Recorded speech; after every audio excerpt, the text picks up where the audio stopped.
اللہ پاک نے کسی ناپاک چیز کو دودھ میں نہیں ملنے دیا۔ اللہ پاک نے فرمایا میرا بندہ میری نعمت کا انتظار کر رہا ہے، اے دودھ پاکیزہ پاکیزہ ذرا میرے بندے کے پاس پہنچ جا۔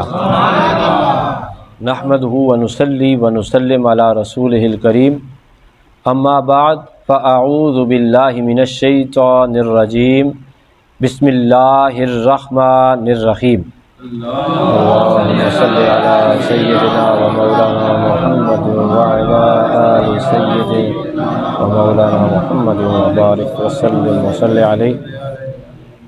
حاضرین محترم، ناظرین اور سامعین، دورہ تفسیر القرآن پارہ نمبر 18 رکوع نمبر 1 سورہ المؤمنون آیات 21 اور 22۔ اللہ کی پاک بارگاہ میں دعا ہے کہ وہ ہم سب کو دنیا اور آخرت میں قرآن حکیم کا نور نصیب فرمائے، آمین۔ ہمیں قرآن مجید کو سمجھ کر عمل کی بھی توفیق عطا فرمائے، آمین۔ آج کی جو آیات درس میں شامل ہیں ان میں جانوروں کا ذکر ہے، اور جو گزشتہ آیات تھیں ان میں اللہ تعالیٰ کی جو پیدا کردہ نعمتیں ہیں، یعنی پھل پھول بوٹے نباتات کا ذکر تھا۔ تو آج کی جو آخری آیت ہے اس میں جمادات کا ذکر بھی ہے، چونکہ جہازوں اور کشتیوں کو بنانے میں لوہے کا استعمال ہوتا ہے، ربڑ کا استعمال ہوتا ہے، ظاہر ہے یہ جمادات ہیں۔ اور آج کی 21 نمبر آیت جو ہم تلاوت کریں گے اور اس کی تفسیر پڑھیں گے، اللہ تعالیٰ ارشاد فرماتا ہے وَإِنَّ، اور بے شک، لَكُمْ، تمہارے لیے۔ اب دیکھیں لَكُمْ کا لفظ کتنی محبت کا پیغام دیتا ہے، لَكُمْ، تمہارے لیے۔ اب اگر لَكُمْ کا لَكُمْ کا لفظ استعمال نہ ہوتا، وَإِنَّ فِي الْأَنْعَامِ لَعِبْرَةً بھی ہو جاتا تو کوئی مذائقہ نہیں تھا، لیکن اللہ پاک نے ایک کنیکشن بتایا ہے کہ اے انسانوں، میں تمہیں اتنی نعمتیں دیتا ہوں اور پھر تمہیں یاد بھی کراتا ہوں کہ یہ جتنی نعمتیں ہیں یہ تمہارے لیے ہیں۔ وَإِنَّ، اور بے شک، لَكُمْ، بولیں لَكُمْ کا کیا معنی ہے؟ تمہارے لیے، فِي الْأَنْعَامِ، جانوروں میں، لَعِبْرَةً، غور و فکر کا مقام ہے۔ جانوروں میں غور و فکر کا مقام ہے۔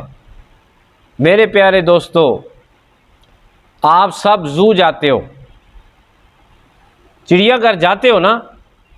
ویسے ہم جب پڑھتے تھے تو ایک دوسرے کے ساتھ مذاق کرتے تھے کہ آپ چڑیا گھر میں فلاں جانور کو دیکھنا چاہتے ہیں، تو وہ کہتا دیکھنا چاہتے ہیں، تو آگے سے جواب آتا کہ پھر شیشہ دیکھ لو۔ یہ تو مذاق کیا کرتے تھے۔ لیکن آپ اسلام آباد چڑیا گھر آپ دیکھیں، یا لاہور کا زو دیکھیں، یا ملک کا کوئی اور یا غیر ملکی زو کو بھی دیکھیں، تو آپ جانور دیکھتے ہیں۔ پھر لیک ویو پارک کے اندر آپ چلے جائیں، لیک ویو پارک میں انہوں نے پرندوں کا ایک الگ جو ہے وہ بہت بڑا پنجرہ بنایا ہوا ہے، میرے خیال میں وہ کئی کنال پر ہے، اور اس کے اندر طرح طرح کے پرندے بھی ہیں، کچھ جانور بھی ہیں لیکن پرندے بھی زیادہ ہیں۔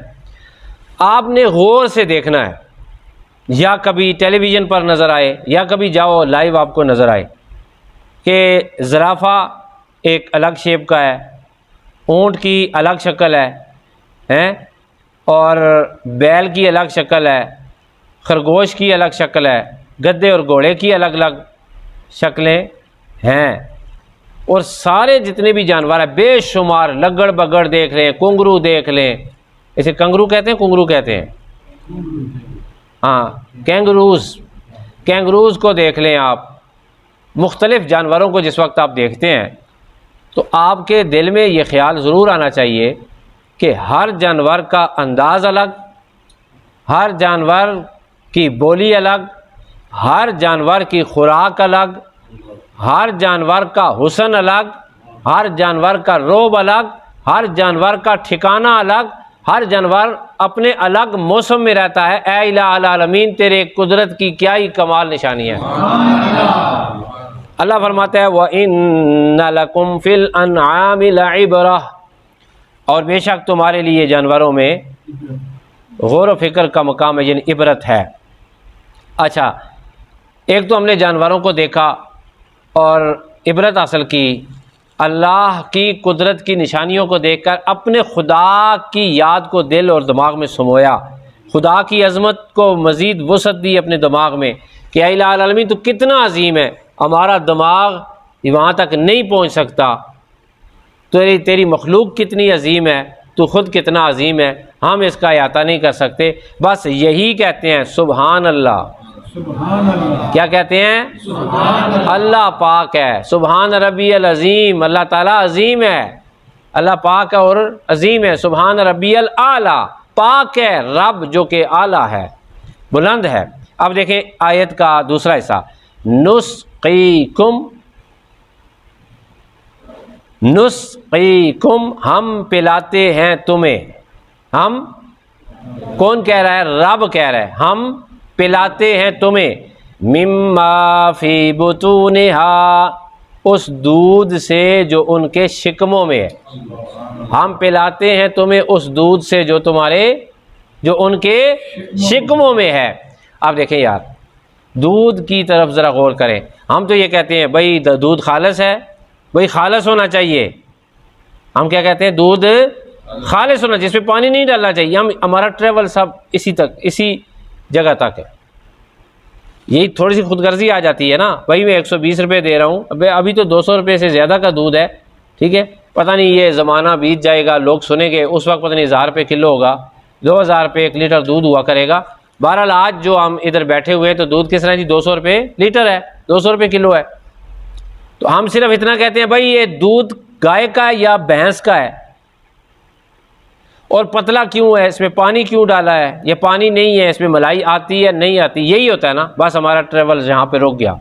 کبھی غور و فکر کیا کہ بھینس یا گائے، ان کا جو پیٹ ہے، اس پیٹ کے اندر گھاس بھی ہے، اس پیٹ کے اندر گوشت بھی ہے، اسی پیٹ کے اندر پانی بھی ہے، اسی پیٹ کے اندر خون بھی ہے، اور اسی سے وہ پھر رفع حاجت بھی کرتے ہیں، اگر پاکیزہ لفظ بولوں تو ساری چیزیں ایک جگہ۔ اللہ فرماتا ہے ہماری قدرت کاملہ کی نشانیاں دیکھو کہ جب دودھ باہر آتا ہے تو صاف بھی ہوتا ہے، پاک بھی ہوتا ہے، خوشبو والا بھی ہوتا ہے۔ سبحان اللہ، کسی ایک چیز کی ضرورت نہیں ہے کسی دوسری چیز کے ساتھ مل جائے۔ بھائی انہی رگوں سے دودھ بھی نکلتا ہے جن رگوں میں خون ہوتا ہے۔ اللہ فرماتا ہے یہ ہم ہیں، یہ ہماری قدرت ہے، یہ ہماری کاریگری ہے، یہ ہماری کاریگری کی نشانیاں ہیں، قدرت کی نشانیاں، کہ ہم اسی بھینس سے جب دودھ تمہارے لیے باہر نکالتے ہیں تو وہ الگ تھلگ ہوتا ہے۔ اللہ فرماتا ہے نسقیکم، ہم پلاتے ہیں تمہیں، اے رب ہم تیری نعمتوں پہ قربان، تیرے انداز بیاں پہ قربان، تو نے ہمارے ساتھ کتنا پیار کیا۔ اللہ پاک کے گفتگو کا انداز ذرا سماعت فرمائے، بندوں کے ساتھ کنیکٹ ہو کے خدا بات کر رہا ہے۔ نسقیکم، ہم تمہیں پلاتے ہیں، مما فی بطونہا، اس دودھ میں سے، اس میں سے جو ان کے شکموں میں۔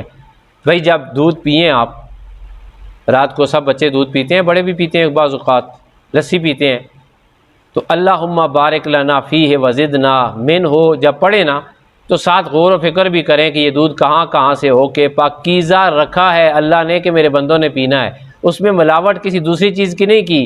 اللہ پاک نے کسی ناپاک چیز کو دودھ میں نہیں ملنے دیا۔ اللہ پاک نے فرمایا میرا بندہ میری نعمت کا انتظار کر رہا ہے، اے دودھ پاکیزہ ذرا میرے بندے کے پاس پہنچ جا۔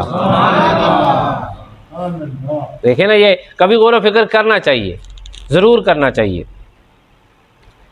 اچھا، آیت کا تیسرا حصہ، خدا تعالیٰ ارشاد فرماتا ہے وَلَكُمْ فِيهَا مَنَافِعُ كَثِيرَةٌ، ہائے ہائے ہائے، اور تمہارے لیے ان میں طرح طرح کے بہت فائدے ہیں۔